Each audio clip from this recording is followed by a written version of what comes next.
There's the lineup.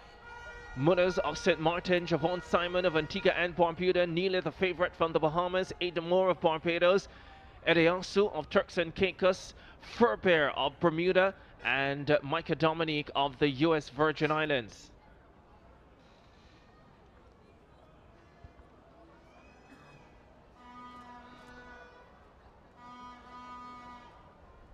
Ladies and gentlemen, in short order, we're about to get a first look at the favorite, lane 4, Egan Neely of the Bahamas.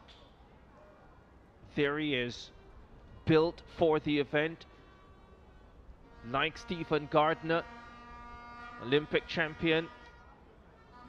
This kid has a tremendous future ahead of him, and I think the region will be properly introduced to a potential star of the future here in Port of Spain. That's very confident, and coming from a country which has such a great tradition in the 400 meters. We talked about Stephen Gardner. That's a huge inspiration for this young man to go on to all the way and achieve the best, maximize his potential in this event.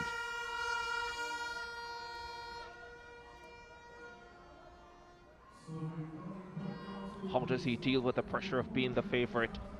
Was pretty good last year, 48.16 for that bronze medal in a terrific race in Grenada. There is Ali Eliasu of the Turks and Caicos. He too trains in Jamaica. Saw him for the first time at the corporate area championship at his home school, Jamaica College. He ran the medley and ran barefooted. It was hilarious. Aidan Moore of Barbados was 5th in the final last year. Knows he has the ability to get back there this time around. By the way, 3 semi-final races in the under-17 boys 400 meters. The top 2 will be automatic, plus the next 2 fastest. So qualification slightly tougher than what we had for the girls under 17. And looking down the list of times, Neely has come in with the fastest time of the season, 47.45. So he will certainly be the one to watch here. 2 Trinidadians involved, but they are in heat 2 and 3. And a great heat for Neely to be in here.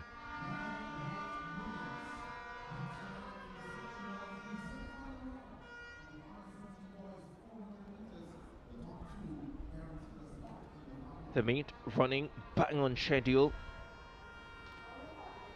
This event scheduled for 9:40 local time. We've hit 9:40. That means they have been sent to their marks.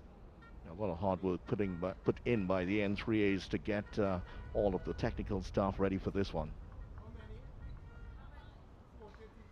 The record, 1-year-old. Off they go. Qualifying for the under 17 boys at 400 meters. Top 2 sure to be in the final. The favorite is Egan Neely of the Bahamas. He starts in lane number 4.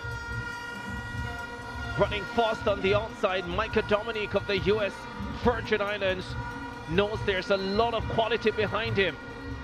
Look at Neely ease through the field and go to the front. He is so comfortable at this stage. Javon Simon of Antigua and Barbuda challenges him from lane number 3. And Simon has a slight advantage entering the straightaway. Does Neely respond? The Bahamian, the Barbadian Moore is back in 3rd. Neely eases to the front. But I think it was the Antiguan who got the win. Javon Simon might have put in a lean, and that probably gave him the win, but that was really comfortable for the Bahamian. Yeah, he'd already started to shut it down there at that point, Neely, and the Antiguan, just for psychological effect, getting across the line first. So Simon and Neely are definitely true. Touch and go for the other two. There was a fair amount of distance between them. Javon Simon gets it at 49.07. Not super fast, but there's a swirling wind around the Hazley Crawford Stadium, and so you're never really sure in the 400 how it's impacted the athletes.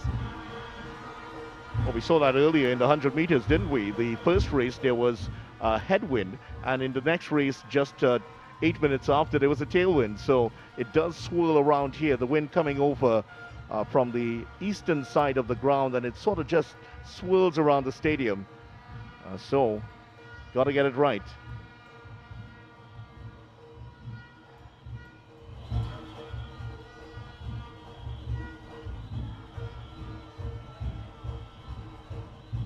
Here's another look at it down the back straight away.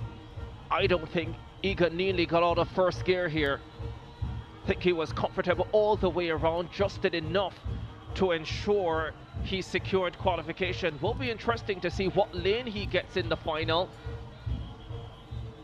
One of the benefits of winning your semi-final race is that you guarantee yourself one of the preferred lanes going into the championship race.